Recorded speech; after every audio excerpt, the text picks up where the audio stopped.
రేవతి నక్షత్రము. ఇది బుధగ్రహ నక్షత్రము. అధిదేవత పూషణుడు. దేవగణ నక్షత్రమునకు చెందిన ఈ నక్షత్రము అంత్యనాడి. గజయోని. నియంత్రణ వృక్షము విప్ప. ఈ నక్షత్రములో జన్మించిన వారు కనిపించని మేధావులు. ఆడంబరం తక్కువ. గణితంలో మంచి ప్రజ్ఞ కలిగి ఉంటారు. దౌర్జన్యం తగాదాలకు దూరంగా ఉంటారు.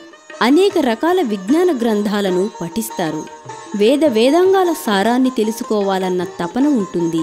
ఇతరుల ధనానికి ఆశపడరు. కష్టపడే తత్వం, తొందరగా కోపం రాని తత్వము, ప్రశాంతంగా నిబ్బరంగా సమాధానాలు చెప్పడం, అన్ని సమస్యల్ని పక్కనబెట్టి చక్కగా నిద్రించడం, స్నానం పట్ల మక్కువ వీరి లక్షణాలు.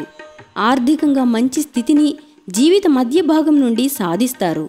వ్యాపారంలో మోసం చేసే భాగస్వాముల ఎత్తుల నుండి తప్పించుకుంటారు. ముఖ్యమైన ఘట్టాలలో వెన్నుదన్నుగా ఉండే ఆత్మీయ వర్గం ఉండదు. ఒక సందర్భంలో ఉన్నవాళ్ల వల్ల పెద్ద ప్రయోజనం ఉండదు. దూర ప్రాంతాలు సందర్శిస్తారు. అక్కడ చదువుకునే యత్నాలు, స్థిరపడే యత్నాలకు బంధువుల నుండి మంచి సహకారం లభిస్తుంది. వినూత్నమైన వ్యాపారాలలో, కీలకమైన అధికార పదవులలో రాణిస్తారు. ప్రజలలో మంచి పేరు ఉంటుంది. కుటుంబాన్ని, నమ్ముకున్న వాళ్లను పైకి తీసుకురావాలని ప్రయత్నిస్తారు. సహాయం చేస్తారు. వివాహ జీవితం ఆరంభంలో కొన్ని ఒడిదుడుకులుంటాయి. తదుపరి సర్దుకుపోతారు. వీరి జ్ఞాపక శక్తి, సాహిత్య రంగంలో అభిరుచి, పాడి పంటలకు సంబంధించిన వ్యాపారాలు కలిసి వస్తాయి.